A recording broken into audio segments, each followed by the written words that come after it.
여러분, 모든 사람들은요, 이 평화를 누리기를 원하죠. 그러니까 관계의 평화를 원하고, 또 상황의 평화를 원하고, 가정의 평화를 원하고, 또 직장과 사업과 또 학업, 그러니까 모든 나의 삶에 있어서의 또 평화를 원한다는 것이죠.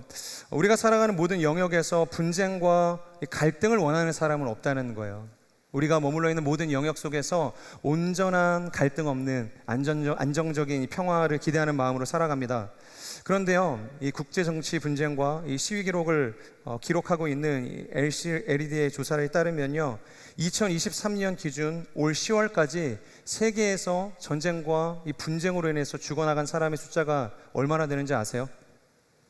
올해, 아직 올해가 끝나지도 않았는데 무려 23만 8천 명에 해당한다고 합니다. 그러니까 전쟁으로 인해서, 분쟁으로 인해서, 갈등으로 인해서 죽어나간 사람의 숫자가 그렇게 많다는 거예요. 물론 이 우크라이나 전쟁의 사상자가 12만 명이고 최근에 이루어진 이스라엘 전쟁의 사상자가 약 한 만여 명에 이르게 되었지만, 그것을 제외한다 하더라도 굉장히 많은 숫자가 이 전쟁으로 이제 죽어나가고 있다는 것이죠. 여러분, 인류 역사상 이 전쟁이 없었던 시기는 얼마나 될까? 이 20세기를 대표하는 이 문명사학자인 이 철학자인 윌 듀란트는 이 자신의 저서의 역사의 교훈에서, 그러니까 역사에 기록된 시간 중에 전쟁이 없었던 시간은 약 7.8%에 불과했다라고 이야기하는 거예요. 그러니까 인류의 역사, 그러니까 역사책에 기록되어져 있는 모든 시간의 92.2%는 전쟁으로 점철된 시간이었다라는 것입니다. 또한 미래학자인 엘빈 토플러도 1945년부터 90년까지 총 2340주 동안 이 지구촌에서 전쟁이 없었던 시기는 단 3주에 불과했다, 그렇게 이야기를 하고 있습니다. 여러분, 이것이 비단 이 나라와 이 나라 사이의 이 치열한 전쟁 때문일까요? 끊임없이 고도 성장을 하는 이 세계사 속에서도 이념의 전쟁, 그리고 이 세계관의 전쟁은 멈추질 않고 있죠. 그리고 우리가 살아가는 삶의 모습만 보더라도 이 성공을 위해서라면 누구라도 밟고 일어서는 것을 결코 주저하지 않는다는 거예요. 누구나가 나의 라이벌이 될 수 있는 것입니다. 심지어는 돈을 위해서라면 이 자신을 낳아주신 이 부모조차, 피를 나눈 형제조차 내가 넘어야 할 대상으로 전락할 수 있게 된다는 것이죠. 이처럼 우리의 삶은 이 끊임없는 전쟁과 반목과 경쟁과 이 쟁취라는 거대한 리스크를 껴안고 살아갈 수밖에 없습니다. 과연 이런 세상 속에서 우리가 그렇게 바라는 앞서 이야기했던 삶에서의 평화, 관계에서의 평화, 모든 나의 삶의 바운더리에서의 평화를 누릴 수 있을까요? 오늘 우리가 함께 살펴볼 이 본문의 말씀에 그렇게 할 수 있다 이야기를 하고 있어요. 놀랍지 않습니까? 세상이 가져다 줄 수 없는 평화를 오늘의 본문이 가능하다, 그렇게 이야기를 하고 있다는 거예요. 무엇 하나 특별할 것이 없고 연약함이 가득했던 이삭의 인생. 여러분, 이삭의 스토리를 보면 이삭의 인생에 대단하게 대두되었던 적이 거의 없습니다. 그냥 연약했던 인생, 그냥 평범했던 순탄했던 인생이 이삭의 인생이었어요. 그럼에도 불구하고 그의 인생에는 세상이 결코 알 수 없는, 그리고 세상이 소유할 수 없는 그 평화를 유지할 수 있는 특별함이 있다라는 것입니다. 저는 오늘 이 이삭의 삶을 통해서 우리의 삶에 나타나는 모든 전쟁과 이 분쟁과 반목과 이 쟁취의 이 문화들이 끊어지는 그런 은혜가 있기를 주님의 이름으로 축복합니다. 자, 먼저 우리가 이 영적인 원리를 나누기에 앞서서 오늘 본문의 앞 내용을 먼저 좀 나눠야 하는데요, 우리 본문의 12절과 13절의 말씀을 우리 함께 읽도록 하겠습니다. 창세기 26장 12절에서 13절입니다. 시작.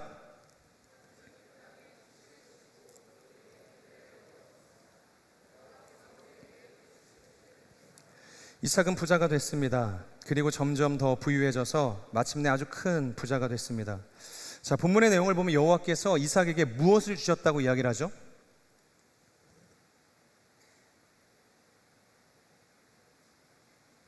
복을 주셨다고 이야기를 하고 있습니다.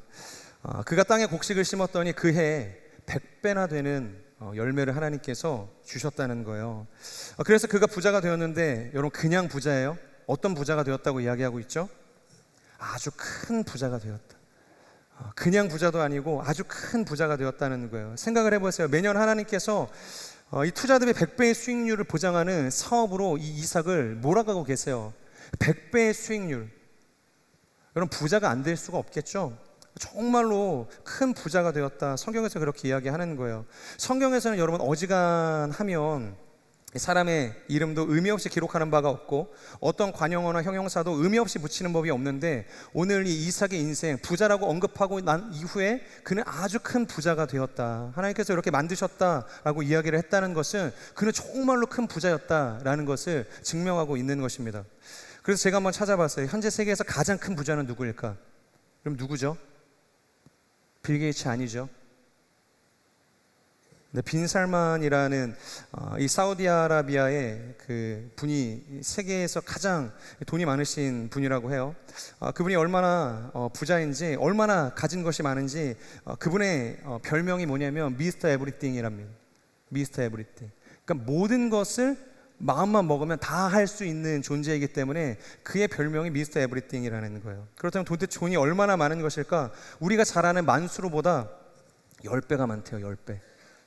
돈 많은 사람의 이 대명사가 만수르인데 만수르보다 10배가 많대요. 그리고 2019년 세계 최고의 부자로 알려졌던 이 포브스의 제프 조스보다 9배나 많은 돈을 가지고 있다고 합니다. 2,800조에 가까운 이 돈을 가지고 있대요. 2,800조. 이게 얼마나 큰 금액인지 전혀 실감이 안 나죠. 뭐 1억도 없는데 2,800조라니. 그래서 제가 계산을 해봤어요. 가령 서울 도심의 이 32평 아파트가 약 한 10억 정도 많이 된다고 생각을 했을 때 280만 채의 아파트를 살 수 있는 돈인 거예요. 10억짜리 아파트 280만 채를 가질 수 있어요. 여기서 조금 양보해서 지방으로 갔을 때 아파트가 한 4억 정도 한다고 하면 얼마일까요? 한 1,000만 채 정도를 살 수 있는 거예요. 놀랍지 않습니까? 1,000만 채. 그리고 2022년도 우리나라 한 해의 총 예산이 639조라고 하는데 그는 5년 가까이 대한민국 모든 국민을 아무것도 안 하고 먹여 살릴 수 있을 만큼의 막강한 이 재력을 가지고 계신 분이에요. 여러분 아마 이 정도까지는 아니겠지만 그래도 한 요 정도에 준할 정도의 돈이 많은 사람이었기 때문에 성경에서 그가 아주 큰 부자였다라고 이야기하고 있는 것은 아닐까 그런 생각을 해보게 되었습니다. 자, 그런데요, 중요한 것은 하나님께서 그가 부자가 되었다는 것을 이야기하고 싶으셨던 것이 아니에요. 오늘 우리가 이 본문을 통해서 봐야 할 것은 전혀 다른 것에 있다는 것이죠. 어떠한 경우에도 이 땅의 좋은 것들은 우리가 복으로서 그리고 우리가 가져야 할 이 평화로서 이 절대 명제가 아니라는 것을 이야기하고 있다는 거예요. 그러니까 이 땅의 좋은 것들은 근본적인 우리의 복이 되어질 수 없다는 것을 소개하기 위해서 그가 아주 큰 부자였다는 것을 이야기하고 있는 것이죠. 왜냐하면요, 철학에서 말하는 것처럼 어떠한 경우에도 태제가 있으면 반드시 그 태제 뒤에는 안티태제가 따라오게 되어져 있습니다. 그러니까 좋은 일이 있으면 반드시 그 뒤에 그것으로 인해서 파생되어지는 그 안티태제가 따라오게 된다라는 것이에요. 예를 들어서 이 세상의 문명이 엄청난 수준의 이 발전과 성장을 거듭하게 되었죠. 그러다 보니 자연스럽게 이 땅에 인간이 활동할 수 있는 영역이 넓어지게 되었어요. 여러분 이것은 분명한 태제입니다. 정말로 많은 사람들이 이제는 해외를 가지 않아도 그곳에 있는 사람들과 이 멀티태스킹이 가능한 시대를 살아갈 수 있게 되었다는 거예요. 세계화의 문이 열리게 되었다는 것이죠. 그런데 이렇게 되니까 자연스럽게 등장한 이 안티태제가 뭐예요? 인간의 문명이 고도로 발달하면서 나타난 안티테제. 그러니까 자연이 세워질 터전이 부족하게 되었다는 거예요. 인간의 영역이 넓어지고 확장되어지고 고차원적인 발전과 성장을 이룩하면 이룩할수록 생태계에 심각한 파괴들이 일어나게 된다는 것이죠. 오존층이 뚫려서 이 피부병이 유발이 되고 매년 빙하가 녹아서 해수면이 상승하면서 또 그냥 상승만 합니까? 그러니까 기상이온의 현상들도 우리가 경험할 수밖에 없는 이 시대를 살아가게 되지 않습니까? 이처럼 이 땅의 모든 것은 무조건 좋은 것은 없다는 거예요. 돈이라고 해서 무조건 좋은 건 아니에요. 성공이라고 해서 무조건적으로 좋은 성공은 아니라는 거예요. 어떤 태제가 발생하면 그 뒤에 반드시 이 안티태제가 따라올 수밖에 없다는 것이죠. 마찬가지로 오늘 본문을 보면 이삭의 농사를 통해서 한 해에만 100배나 되는 놀라운 결실을 거두게 되었습니다. 그런데 이렇게 되자 자연스럽게 발생하는 안티태제가 있었어요. 뭘까요? 바로 이삭이 잘 되니까 시기하는 사람들이 나타났다는 거예요. 이삭이 잘 되니까 시기하는 사람들. 여러분 이것은 이 땅의 섭리입니다. 어떻게 보면 거의 성경에 준하는 절대 법칙과도 같은 거예요. 사촌이 땅을 사는데 와 잘 됐다 하시는 분 없죠? 배가 아픈 거예요. 네. 우리는 이런 죄성을 가지고 살아갈 수밖에 없다는 것이죠. 14절을 우리 한번 같이 읽어볼까요? 26장 14절입니다. 시작.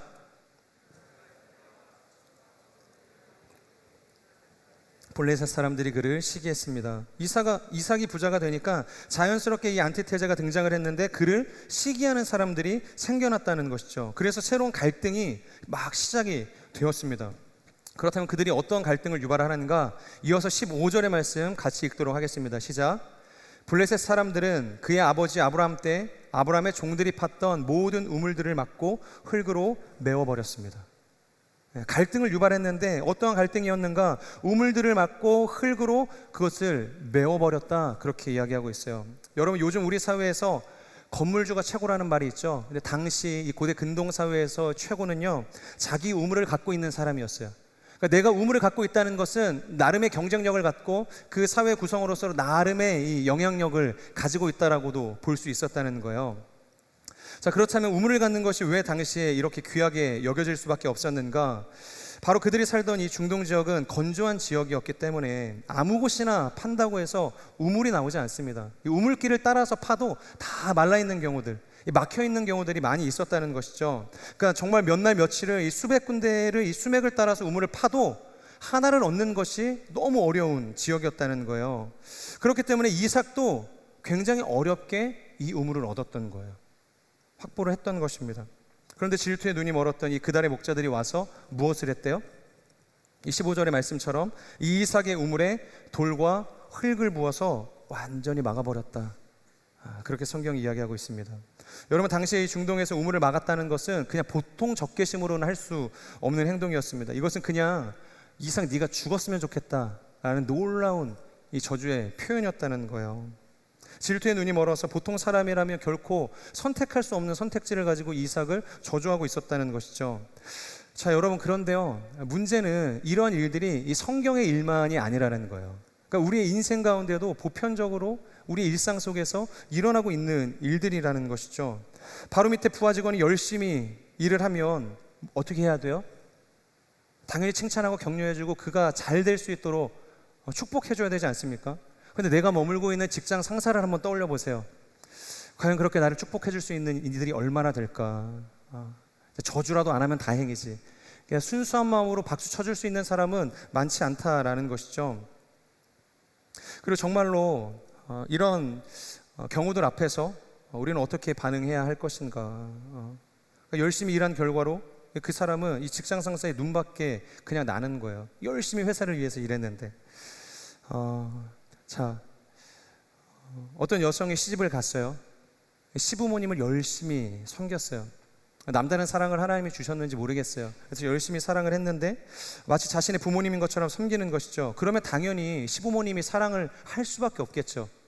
시집을 와서 자신의 어머니도 아닌 이 시부모를 그렇게 극진히 사랑하는 이 며느리를 맞이하며 얼마나 좋겠어요.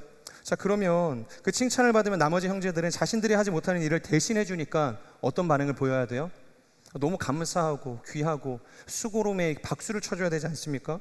그런데 그 마음에서 별 생각들을 다 하는 거죠. 저게 시부모님의 재산을 노리고 지금 여우짓을 한다. 그런 생각을 하는 거예요. 정말로 남편을 사랑해서 결혼을 한 것은 맞나? 그런 의심까지 하게 된다는 것입니다. 여러분, 제가 지금 무슨 소설 속의 이야기를 하는 것이 아니에요. 빈번하게 일어나고 있는 우리의 현실을 지금 이야기하고 있는 것입니다. 이처럼 질투에 눈이 멀어버리는 수많은 사람들이 우리의 삶에 존재하고 있다는 것이죠. 자, 그런데 거기서 끝나느냐? 그냥 생각하는 것으로 끝나느냐? 그렇지 않다는 거예요. 그 중에는 꼭 누군가는 이 시어머니에게, 자신의 어머니에게 가서 험담을 하는 사람이 있는 거예요. 순수한 마음으로 그렇게 했을 리가 없다. 그 사람의 숨은 동기를 한번 어머님이 살펴보셔야 될 거다. 그래서 이간질하는 사람들이 나타난다는 것이에요. 여러분, 이것이 바로 오늘 본문에서 이야기하고 있는 이 이삭의 우물을 메어버리는 것과도 같은 것이에요. 하나님께서 은혜로 주신 그 이삭의 우물을 누군가의 험담과 모함과 이간질을 통해서 그것이 마치 돌과 흙이 되어서 그 은혜의 우물을 막아버리는 행위와 같다라는 것이죠. 여러분, 이것을 영적으로 보면요, 우리가 살다 보면 하나님과 소통이 잘 될 때가 있죠. 나는 지금 하나님과 신앙의 고점을 달리고 있다 하시는 분 계세요? 진짜 지금처럼만 하나님과 좋은 관계였으면 좋겠다. 그런 고점을 달릴 때가 있다는 거예요. 신앙의 정점을 찍을 때가 있어요. 우리는 이것을 성령 충만한 인생이라고 이야기를 하죠. 구약을 보면요, 그렇게 하나님과 소통이 잘 되었던 사람이 있었어요. 바로 욥과 같은 사람이었죠. 그런데 우리가 꼭 알아야 할 것이 있는데, 내가 성령 충만하다고 해서 정말로 하나님과의 관계, 신앙의 고점을 달리고 있다고 해서 나의 인생이 만사가 형통한 것은 아니라는 거예요. 내가 하나님과 관계가 형통해도 나의 인생에 어려움이 찾아올 수 있다라는 것이죠. 그런데 내가 충만하면 그것 때문에 질투로 눈이 돌아가는 사람들이 있어요. 눈이 멀어버리는 사람들이 있어요. 오늘 마치 글 아래 목자와 같이. 그게 누굴까요? 여러분들의 인생에 잘 될 때 질투에 눈이 멀어버리는 사람들이 누굴까요? 한번 떠올려 보세요.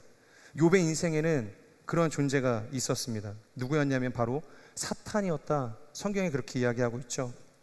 욥이 잘 되니까, 욥이 하나님 안에서 선하고 의로운 인생으로 칭찬을 받으니까 이 사단이 눈이 멀어버린 거예요. 눈이 돌아간 거죠. 그러니까 질투에 눈이 멀어서 하나님에게 가서 그를 시험하기 시작했다라는 것이죠.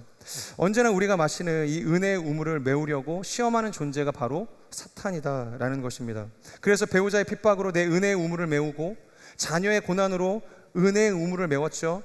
가장 믿었던 지인들의 조롱과 비난으로 요셉이 가지고 있었던 이 은혜의 우물을 메우기까지 했다는 거예요. 심지어는 하나님으로부터 내가 버림받았다라는 이런 정말로 고독과 절망감의 절벽으로 이 욥의 인생을 밀어버리기까지 했다는 거예요. 여러분, 이처럼 나에게 영적이든 육적이든 우물이 생기면 반드시 그 우물을 질투하고 시기하는 존재가 나타나게 되고 이 우물을 메어버릴 때가 있다는 것입니다. 이 우물이 막혀질 때가 있다는 거예요. 그렇다면 우리는 이런 세상 속에서, 이런 상황 속에서 어떻게 다시 한번 이 은혜의 우물을 회복할 수 있는가? 하나님께서 주신 이 은혜의 우물을 우리가 유통할 수 있는가? 우리도 세상의 논리를 붙들고 그들과 똑같이 이 우물 전쟁에 참여해야 하는 것일까요? 내가 빼앗겼으니까, 누군가 내 것을 막았으니까 나도 메우고 새로운 우물을 내가 쟁취해야 하는 것일까요? 그러니까 오른뺨을 맞았으니까 나도 오른뺨을 확 치고 나는 왼쪽까지 이렇게 돌려 쳐줘야 우리는 이 세상의 전쟁에서 승리할 수 있는 걸까요? 성경을 보면 이 과거 이런 비슷한 상황에서 이삭의 아버지 아브라함이 선택했던 이 선택들이 뭐였을까요? 그는 자신의 우물이 메워질 때마다 불안해서 견딜 수가 없는 거예요. 불안해서 견딜 수가 없어요. 그래서 계속해서 인간적인 지혜와 자신의 열심에 기대게 되었죠. 그러니까 어렵게 가나안 땅에 들어갔는데 갑자기 기근이 찾아왔어요. 그러니까 인간적인 생각으로 약속의 땅은 가나안이었는데 바로 애굽으로 피신을 가는 장면이 나오게 돼요. 거기서 책망을 받지 않습니까? 거기서 갈등이 이루어지지 않습니까? 자신의 아내를 누이로 부르는 사건 때문에 아비멜렉과 심각하게 대립을 하는 사건이 그곳에서 일어났던 거예요. 그러니까 하나님이 몇 번이나 확신을 주고 약속하신 언약을 믿었어야 되는데 그것을 믿지 못하죠. 그래서 어떤 일이 있습니까? 자신의 여종 하갈을 데리고 와서 동침해서 이스마엘을 낳게 된 거예요. 오히려 은혜의 우물을 자신의 빗장으로 걸어 닿는 일들을 사단이 한 것이 아니라 이 아브라함이 했다는 거예요. 아브라함. 그런데 놀라운 것은 오늘의 말씀에서 보게 되는 이 이삭의 태도는 전혀 달랐다라는 것입니다. 그랄의 목자들이 와서 이삭이 가지고 있었던 우물을 완전히 메웠어요. 더 이상 사용할 수 없을 만큼 이 흙과 이 모래를 통해서, 돌을 통해서 그것을 닫아버렸다라는 것입니다. 그런데 여기서 이삭은요, 이 아브라함과 같이 인간적인 힘에 의존하지 않았습니다.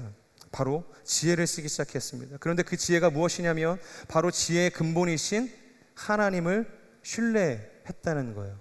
그러니까 세상적인 열심에 기대해서 그 우물을 쟁취했던 것이 아니라 그런 열악한 상황 속에서 지혜의 근본 되신 하나님을 신뢰하며 나아가는 인생이 바로 이삭의 인생이었다는 것이죠. 여러분, 이삭이 어떻게 부자가 됐습니까? 이삭의 인생이 아주 큰 부자가 되었던 비결이 어디 있죠? 그가 사업적으로 탁월한 수완가였기 때문입니까?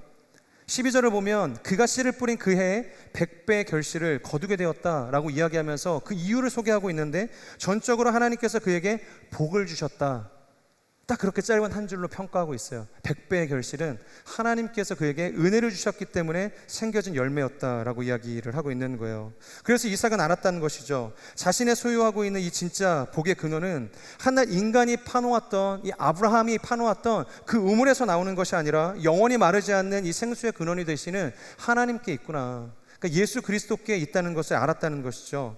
그래서 그는요, 다가오는 싸움에 대응하지 않았어요. 어떻게 해요? 그냥 줘버립니다. 도저히 납득할 수 없는 상식 밖의 행동을 하는 것이죠. 이 17절을 보면 이삭이 그곳을 떠났다, 이렇게 표현하고 있어요. 우리 17절의 말씀을 같이 한번 읽어볼까요? 오늘의 본문 17절입니다. 시작.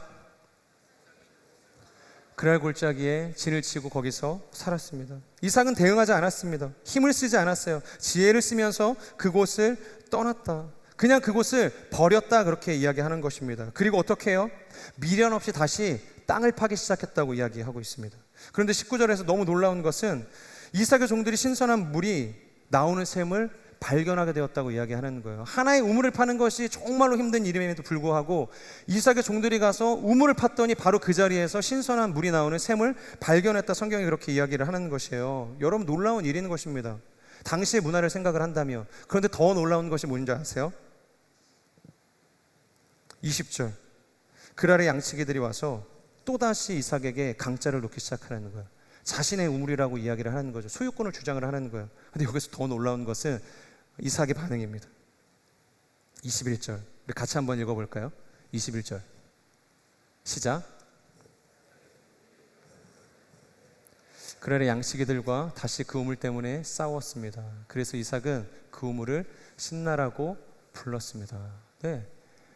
이삭이 또 자신의 소유권을 주장을 해서 그 자리를 떠났습니다. 그런데 우물을 팠는데 또 신선한 우물이 나오는 거예요. 신선한 물이 흘러나오는 우물을 발견한 거예요. 그랬더니 또 다시 그랄의 목자들이 와가지고 자신의 소유권을 주장을 했다는 거예요. 그러면은 거기에서는 좀 화가 치밀 만도 한데 이삭이 보인 행동은 또 그 자리를 떠났다라고 이야기를 한다는 거예요. 그 우물이 신나였다라고 이렇게 성경 이야기합니다. 여러분, 제가 박명수 씨가 예전에 했었던 그의 그 유명한 어록 중에 하나가 갑자기 생각이 났어요. 혹시 뭔지 아세요? 3번 참으면 호구다.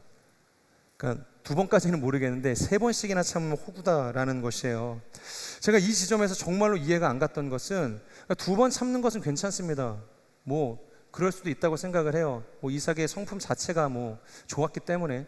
그런데 3번째 그들이 싸움을 걸어왔을 때도 이삭은 여전히 참았다는 거예요. 그럼에도 불구하고 자신은 어떻게 보면 하나님 안에서 호구를 자초했다라는 것이죠. 22절을 한번 볼까요? 22절입니다. 시작. 이삭은 그곳에서 옮겨 또 다른 우물을 팠습니다.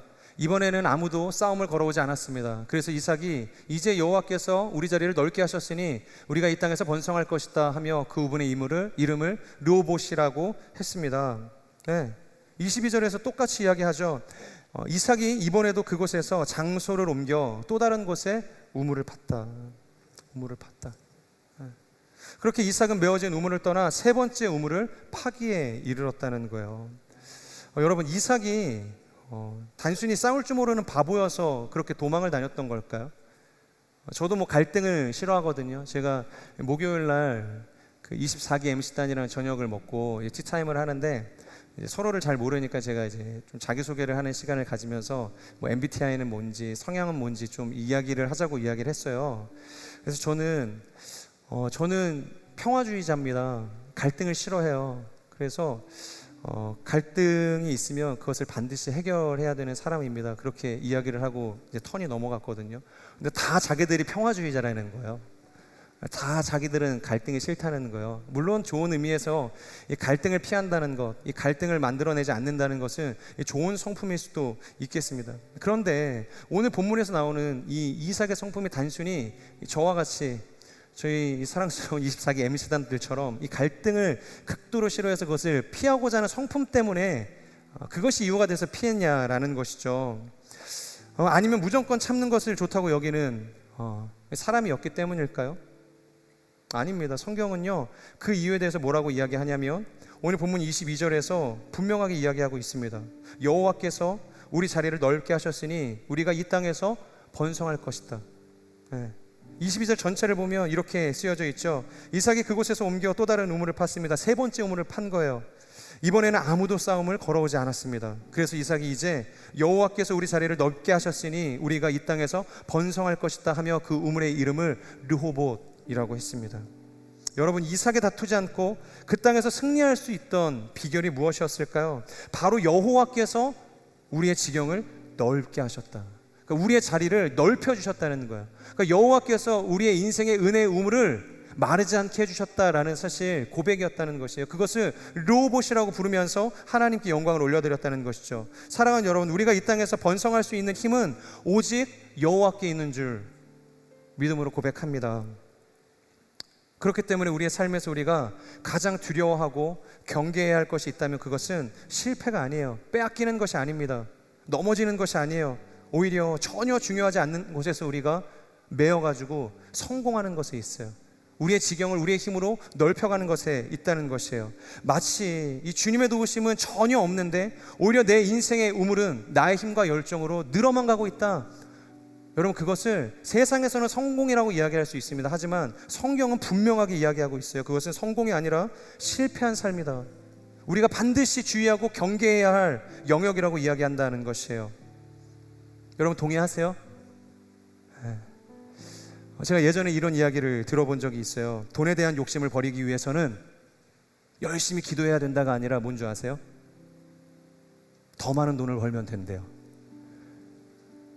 놀랍지 않습니까? 전 이야기를 들었을 때 이게 무슨 말이야? 이제 그런 생각을 했어요. 그러니까 내가 돈의 욕심을 갖지 않기 위해서는 그 돈 욕심을 잃을 만큼 더 많은 돈을 얻으면 된다는 거예요. 그런데 도대체 얼마나 많은 돈을 벌어야 우리가 돈에 대해 집착하지 않을 수 있나요? 결국 이 말은 뒤집어서 생각을 해보면 그 어떤 세상적인 체험도 인간적인 열심도 우리 안에 있는 이 본질적인 이 갈증, 이 욕망에 대한 갈증을 해결할 수 없다는 것을 이야기해주고 있는 것이에요. 세상도 그것을 알고 있다고 이야기하는 것입니다. 결국 우리는 끊임없이 올라오는 그 갈증을 해결하기 위해서 마치 그랄의 목자처럼 또다시 다른 누군가의 우물을 빼앗기를 반복할 수밖에 없는 거예요. 빼앗고 또 그 갈증이 올라오면 또다시 빼앗고 계속해서 뺏고 빼앗기는 그 전쟁 속에서 우리가 싸워야 한다라는 것이에요. 예전에 한 첼리스트가 이 전쟁의 포화 속에서 죽은 동족들을 애도하기 위해서 그곳에서 이 첼로를 연주했던 사건이 영화가 되기도 했고 크게 뉴스에 나기도 했죠. 그때 죽은 사람들이 22명이었기 때문에 그의 연주도 22일간 지속이 되었어요. 그런데 중요한 것은 그가 연주했던 그 시간 속에서 어떠한 총성도 들리지 않았다는 거예요. 그 죽은 사람들을 애도하기 위해서 올려드렸던 그 연주의 기간이 22일이었는데 그 시간 동안에 아무도 서로를 향해서 총구를 겨누지 않았다라는 것입니다. 여러분, 이것은 바로 평화를 기원하고 이 죽은 이들을 위한 이 애도의 마음을 가진 한 첼리스트가 일구어낸 어떻게 보면 인간적인 승리일 수 있습니다. 굉장히 놀라운 업적이었던 것이죠.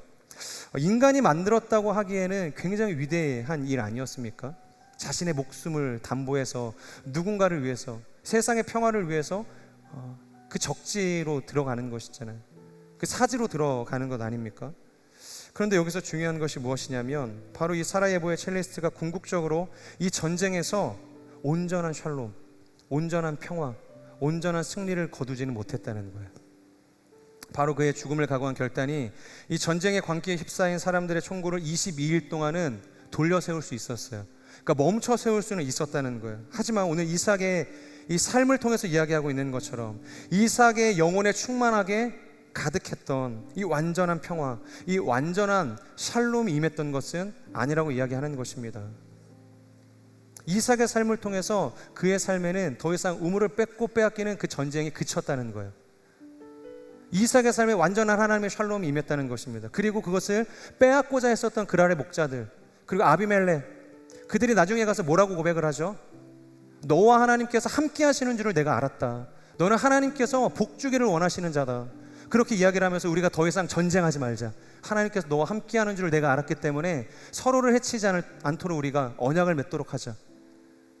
완전한 샬롬과 완전한 평화로 임했던 이삭의 상을 통해서 자신뿐만이 아니라 자신을 둘러싸고 있던 대적들의 삶에도 평화가 임했다는 거예요. 그들의 삶에도 전쟁이 그쳤다는 이야기를 하고 있는 것입니다. 여러분, 에베소서 2장 13절 14절에서 사도 바울이 우리에게 이렇게 이야기를 하죠. 그러나 그때는 하나님에게서 멀리 떨어져 있던 여러분이 이제는 그리스도 예수 안에서 그리스도의 피로 가까워졌습니다. 그리스도는 우리의 화평이시니 자기의 육체로 둘을 하나로 만드신 분이십니다. 그분은 중간에 막힌 담 곧 원수된 것을 헐어내셨고, 아멘. 오직 예수님만이 하나님과 원수되었던 우리의 인생 가운데 찾아오셔서 우리의 인생의 모든 전쟁, 그것을 종결시킬 수 있는 유일한 분이시라고 지금 이야기하고 있는 거예요. 여러분, 믿으시죠? 이 사라예보의 위대했던 첼리스트는 이 전쟁의 총구를 22일이라는 이 잠깐의 시간만을 돌려 세웠을 뿐입니다. 이삭의 우물을 빼앗던 이 그랄의 목자는 자신의 삶에 가득했던 탐욕의 일부만을 일순간 해소했을 뿐이라는 거예요. 하지만 우리의 대제사장이 되시는 예수 그리스도께서 주시는 샬롬은 이와 같지 않죠. 결코 한계가 없는 영원한 샬롬이라는 것을, 모든 전쟁을 능히 그치게 하는 완전한 평화라는 것을, 그리고 그 샬롬이 우리의 인생이 마지막까지 추구해야 할 승리의 우물이라는 것을 저는 이곳에 있는 우리 모두가 믿음으로 고백할 수 있는 인생이 되기를 주님의 이름으로 축복합니다. 바로 그 샬롬의 근원이 되시는 주님을 의지하는 인생을 우리가 살아가기 시작할 때 우리 안에 있는 모든 탐욕의 싸움이, 욕망의 싸움이, 이 모든 인생의 전쟁들이 완전히 종결되어지는 줄 우리가 믿음으로 고백하기를 소망합니다. 저는 여러분들의 인생에 하나님께서 주시는 샬롬을 인해서 계속되는 그 가정의 전쟁이 그치기를 주님의 이름으로 축복합니다. 여러분의 직장 생활에도 여러분에게 주시는 그 샬롬을 통해서 완전히 그 전쟁이 종결되기를 주님의 이름으로 축복합니다. 그리고 여러분들이 몸담고 있는 모든 캠퍼스와 삶의 그 바운더리가 여러분들을 통하여서 샬롬으로 가득 채워지기를 주님의 이름으로 축복합니다. 우리 함께 주신 말씀을 기억하면서 기도하며 나아가겠습니다. 하나님, 이 이삭의 인생을 통해서 우리의 인생에 정말로 완전한 평안은 어디에서 오는가? 세상이 이야기하는 것처럼 그 치열한 전쟁을 통해서 얻어낸 그 성취가 우리의 삶의 평화를 담보하는 것이 아니라 이삭에게는 특별한 것이 있었습니다. 이삭에게는 세상과 같지 않은 새로운 것이 있었습니다. 영적인 것이 있었습니다. 바로 하나님을 신뢰하는 것이었습니다. 바로 우리의 영원한 대제사장이신 예수 그리스도, 그분이 하나님과 원수되었던 우리를 샬롬되게 하셨고, 더 나아가서 세상의 그 전쟁으로부터 우리를 건져내시는 완전한 샬롬이 되셨다는 것입니다. 하나님, 우리의 인생도 세상의 방식을 통해서 샬롬을 추구하는 인생이 되지 않게 하여 주시고, 오직 영원한 샬롬이 되어주신 예수 그리스도를 통해서 우리의 인생에 샬롬을 누리는 인생이 될 수 있도록 성령 하나님 역사하여 주시옵소서. 메말라가는 우리의 모든 인생의 우물이 예수 그리스도를 통하여서 다시 한번 확장되어지고 새롭게 되어지는 놀라운 역사가 있게 하여 주시옵소서. 오늘 우리 주신 말씀 하나님 앞에 올려드리며 함께 통성으로 기도하며 나아가겠습니다. 신실하신 하나님, 주님만이 우리의 인생에 완전한 평화를 주시는 분이심을 우리가 믿음으로 고백합니다. 하나님, 막혀있는 우리의 인생의 이 우물들이 오직 예수 그리스도를 통하여서 다시 한번 샘솟게 되어지는 은혜가 있게 하여 주시옵소서. 세상은 끊임없이 전쟁과 반복과 이 쟁취와 그 탐욕의 그 자리로 우리를 끌어내리려고 하지만, 그럼에도 불구하고 하나님, 우리가 그 갈등 속에서 하나님을 선택하는 인생이 되게 하여 주시옵소서. 오직 예수 그리스도만을 선택하는 인생이 될 수 있도록 하나님 인도하여 주시옵소서. 메워진 모든 인생에 막힌 우물을 예수 그리스도로 뚫어내는 인생이 될 수 있도록 주여 기름 부어 주시옵소서. 그 영적인 진리를 알고 그 영적인 진리를 소유하며 하나님이 원하시는 인생의 길을 나아가는 하나님의 사람들이 될 수 있도록 역사하여 주시옵소서. 하나님, 세상의 가치로 인하여서 우리가 승리하는 인생보다 정말 하나님, 우리가 주님없이 승리하는 것을, 성공하는 것을 경계하며 지휘할 수 있는 하나님의 사람들이 될 수 있도록 기름 부어 주시옵소서. 이곳에 주님 앞에 나아가는 모든 하나님의 사람들의 마음 가운데 그 주님을 향한 그 신실한 믿음을 허락하여 주시옵소서. 오직 주님만을 의시하고 오직 주님만을 사랑하며 오직 주님만을 예배하며 인생의 그 영원한 샬롬을 세워낼 수 있는 하나님의 사람들이 되기를 주여 축복하여 주시옵소서. 나를 통하여서 나의 인생이 다시 한번 새로운 지경으로 나아가는 은혜가 있게 하여 주시옵소서. 여호와께서 나의 지경을 넓히셨도다. 그 로봇의 고백이 하나님 나의 고백이 되게 하여 주시옵소서. 그 로봇의 땅이 나의 땅이 되게 하여 주시옵소서. 그 로봇의 믿음이 나의 믿음이 되어질 수 있도록 주여 역사하여 주시옵소서. 하나님, 나의 열심을 통한 승리가 아닌 오직 여호와께서 그의 지경을 넓히셨노라.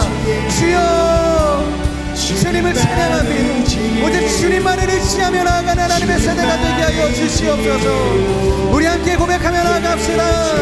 주님만 의지해요. 주님만 의지해요. 주님만 의지해요.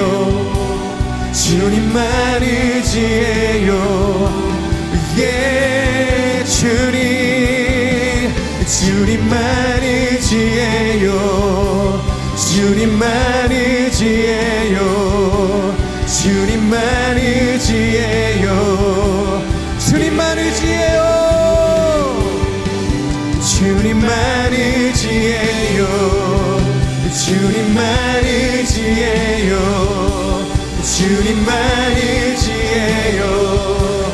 예 주님 주님만 의지해요 주님만 의지해요 주님만 의지해요 우리 한 번 더 선포합시다. 주님만 의지해요. 주님만 의지해요 주님만 의지해요 주님만 의지해요 예 주님 주님만 의지해요 주님만 의지해요 주님만 의지해요 예 주님 주님만 의지해요 주님만 의지해요 주님만 의지해요 예 주님 주님만 의지해요 주님만 의지해요 주님만 의지해요 예 주님 우리 한 번 더 기도하며 나아갈 때 주님, 우리가 고백한 이 찬양의 고백처럼 우리의 인생이 주님만을 의지하는 인생이 되기를 소망합니다. 이삭의 인생이 오직 여호와를 의지하며 신뢰하는 인생이었기 때문에 그 해에 100배나 되는 결실을 얻었고 하나님께서 그를 아주 큰 부자가 되게 하셨음을 우리가 알게 하여 주시옵소서. 단순히 이것은 세상이 말하는 그 풍성한 열매와 그 결실과 성공을 이야기하는 것이 아니라 하나님을 그가 신뢰하며 순종하며 그의 뜻대로 살아냈더니 여호와께서 그와 함께 하셨도다, 이것을 이야기하는 것입니다. 하나님, 우리의 인생이 여호와를 의지할 때 여호와께서 함께 하시는 놀라운 임재의 축복을 누리는 삶이 될 수 있도록 기름 부어 주시옵소서. 하나님의 임재로 가득한 인생이 될 수 있도록 하나님 역사하여 주시옵소서. 내게 하나님 어떠한 것이 없을지라도 세상이 말하는 그 수많은 하나님 가치가 하나님 주어지지 않을지라도 오직 주님이 나와 함께 하심으로 인하여서 내가 만족하노라, 내게 부족함이 없노라, 내가 기뻐하노라 고백할 수 있는 하나님의 사람들이 될 수 있도록 역사하여 주시옵소서. 다시 한번 우리의 삶이 주님을 의지하는 인생이 되기를 소망합니다. 그 믿음의 고백을 올려드리며 주여 간절히 선포하며 기도하며 나갑시다. 주여,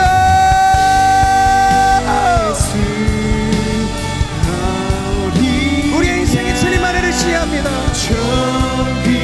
예수 그리스도께서 나의 힘이 되십니다. 주님이 나의 방패가 되십니다. 주님이 나의 피할 산성이 되십니다. 오 주님, 주님이 이 땅 가운데 오셔서 하나님 우리의 인생 가운데 오셔서 우리의 약할 때 강해 되시는 주님을 경험하게 하여 주시옵소서. 하나님, 내가 가진 것이 아무것도 없을지라도 그럼에도 불구하고 내가 여호와 하나님 한 분만으로 인하여서 기뻐하노라, 즐거워하노라, 감사하노라. 하나님, 믿음의 고백을 드리며 나아가는 하나님의 사람들이 되게 하여 주시옵소서. 오직 여호와를 인정하는 것이 우리의 힘입니다. 우리의 기쁨이 됩니다. 우리의 삶의 소망이 됩니다. 우리가 인생을 추구해야 할 유일한 가치가 되어지오니 다시 한번 우리의 마음을 돌이킴으로 주님께로 나아가는 하나님의 세대가 될 수 있도록 역사하여 주시옵소서. 오직 의인은 믿음으로 말미암아 살리라 할 것이라. 하나님, 우리가 다른 것을 구하며 나아가지 않게 하여 주시고 오직 예수 그리스도가 나의 구원이 되심을 고백하는 이 믿음으로 승리하며 나아가는 하나님의 사람들이 될 수 있도록 역사하여 주시옵소서. 오 주님, 주님 이 시간 임하여 주시옵소서. 주님을 바라보며 나아가는 모든 하나님 약함의 고백 가운데 강함이 되어주시는 예수 그리스도의 능력으로 임재하여 주시옵소서. 그 십자가에 달리신 어린 양만을 우리가 의지하며 나아갑니다. 주님만이 우리의 영원한 도움이 되시고 능력이 되심을 고백하며 나아갑니다. 주님 이 시간 임하여 주시옵소서. 나의 약함이 수치요 절망이요 좌절의 하나님 증거가 아니라 오직 주님께로 나아가는 능력의 수단이 되게 하여 주시옵소서. 함께 선포합시다. 예수 어린 양 존귀하니. 아멘.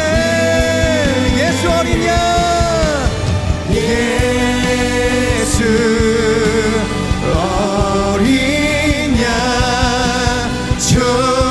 존귀하니. 우리의 강함이 되시는 주님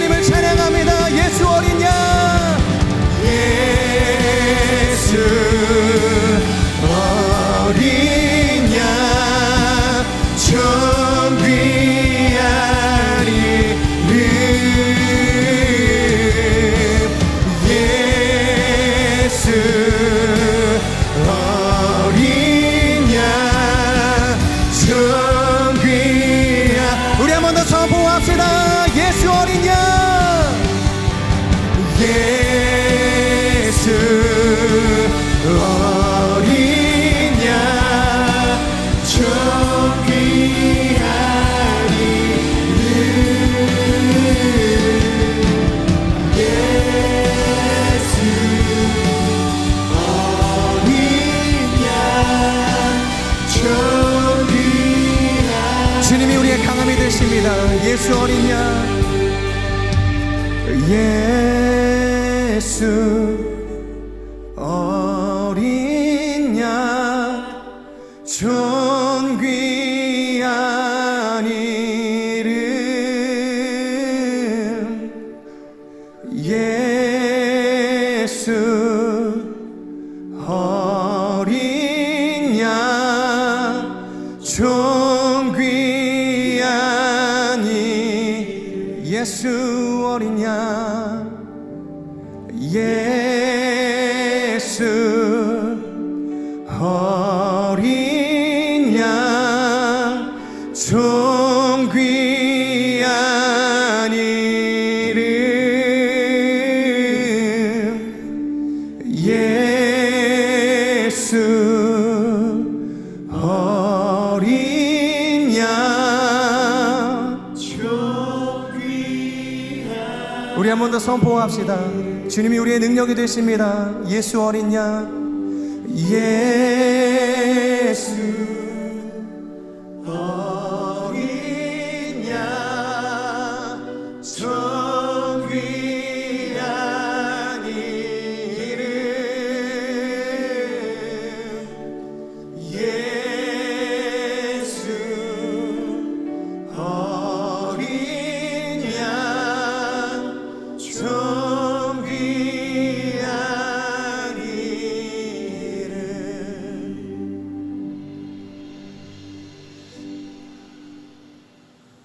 우리의 모든 연약한 인생 가운데 우리 수치와 우리의 실패와 우리 절망이 우리 인간의 한계로 끝나는 것이 아니라 오히려 우리 영원한 소망 되신 예수 그리스도께로 나아가는 거룩한 통로가 되어짐을 우리가 믿음으로 고백합니다. 그래서 인생의 모든 그 실패와 절망 속에서도, 끊이지 않는 그 전쟁 속에서도 우리가 세상의 가치를 따라 살아가기를 거절하게 하여 주시고, 오직 예수 그리스도, 그분이 우리의 영원한 샬롬이 되심을 믿음으로 고백하며 나아가는 하나님의 사람들이 될 수 있도록 인도하여 주시옵소서. 여호와께서 이삭에게 복을 주시니 그의 땅의 지경을 넓혀 주셨더라. 하나님, 이것이 나의 고백이 되기를 소망합니다.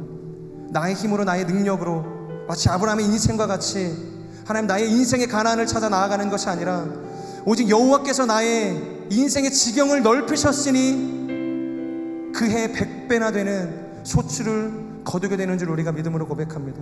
오직 여호와만을 의지하게 하여 주시고 그 여호와 샬롬만을 신뢰하며 나아갈 수 있는 하나님의 사람들이 될 수 있도록 기름 부어 주시옵소서. 그렇게 내가 주님 안에서 샬롬이 될 때, 그렇게 내가 주님 안에서 축복의 통로가 되어질 때, 하나님, 나를 통하여서 나의 인생을 둘러싸고 있는 모든 하나님 대적의 전쟁들이 끊어지는 역사가 있게 하여 주시옵소서. 갈등이 끊어지는 역사가 있게 하여 주시옵소서. 모든 슬픔이 변하여 기쁨이 되어지는 역사가 있게 하여 주시옵소서. 모든 절망이 사라지고 주님이 주시는 영원한 소망으로 회복되어지는 역사가 있게 하여 주시옵소서. 어둠이 물러가게 하여 주시고 빛이 임하는 회복의 역사가 일어나게 하여 주시옵소서.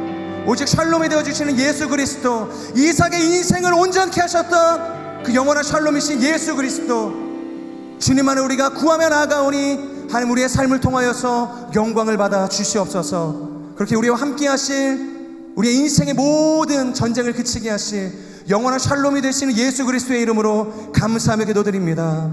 아멘. 우리 기도를 받으신 주님 앞에 우리 감사의 박수 올려드리겠습니다. 아멘.